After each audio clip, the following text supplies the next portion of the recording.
Assalamualaikum warahmatullahi wabarakatuh.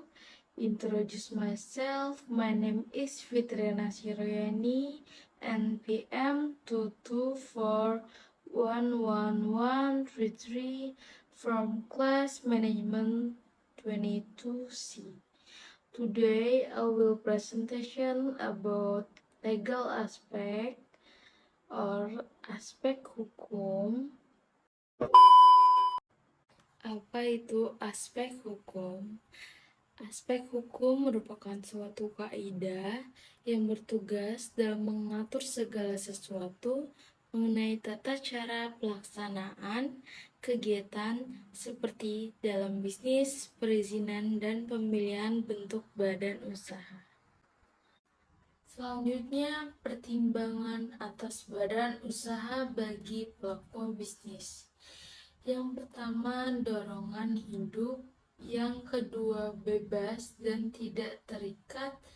Yang ketiga, dorongan sosial. Keempat, mendapat kekuasaan. Dan yang terakhir, melanjutkan usaha orang tua. Ketentuan hukum. Kita harus mengkaji ketentuan hukum yang harus dipenuhi sebelum menjalankan usaha. Ketentuan hukum untuk pada setiap jenis usaha berbeda, tergantung kompleksitas bisnis atau jenis badan usahanya. Yang perlu dipahami, yang pertama legalitas usaha, yang kedua ketepatan badan hukum, dan yang terakhir persyaratan perizinan. Jenis-jenis data analisis kelaikan ada dua. Yang pertama data primer, yaitu data mengenai tanggapan dan persetujuan masyarakat sekitar, ketentuan hukum dan perjanjian yang harus dipenuhi. Dan yang kedua ada data sekunder, berupa literatur mengenai peraturan perundangan yang harus dipenuhi, dokumen hukum yang perlu dipersiapkan, persyaratan perizinan. Dua dokumen aspek hukum. Yang pertama ada izin usaha, yaitu berupa akta pendirian dari notaris, surat tanda daftar perusahaan, surat izin tempat usaha yang dikeluarkan Pemda setempat, surat rekomendasi kadin setempat, dan yang terakhir surat izin usaha perdagangan setempat.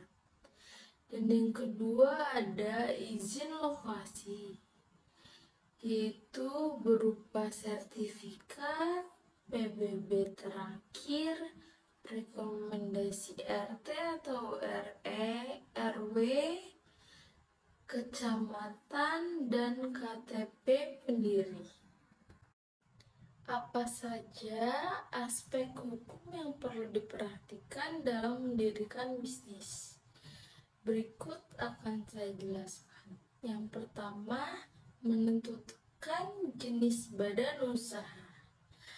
Pendiri harus memilih jenis badan usaha yang bisa berupa bahan usaha berbadan hukum maupun tidak berbadan hukum. Yang kedua, melengkapi perizinan berusaha. Pemerintah menerapkan perizinan berusaha berbasis risiko yang dinilai berdasarkan tingkat bahaya dan potensi terjadinya risiko. Yang ketiga, mendaftarkan hak kekayaan intelektual. Pendirian bisnis meliputi identifikasi dan pengelolaan hak kekayaan intelektual seperti paten, trademark, dan hak cipta. Dan yang keempat ada mendapatkan nomor pokok wajib pajak atau NPWP. NPWP merupakan syarat administrasi yang tidak hanya perlu dimiliki oleh perseorangan, namun juga badan usaha untuk melaksanakan hak dan kewajibannya dalam hal perpajakan.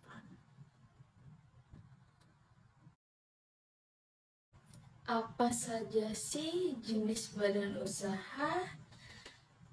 Yang pertama itu ada perusahaan perseorangan atau proprietorship.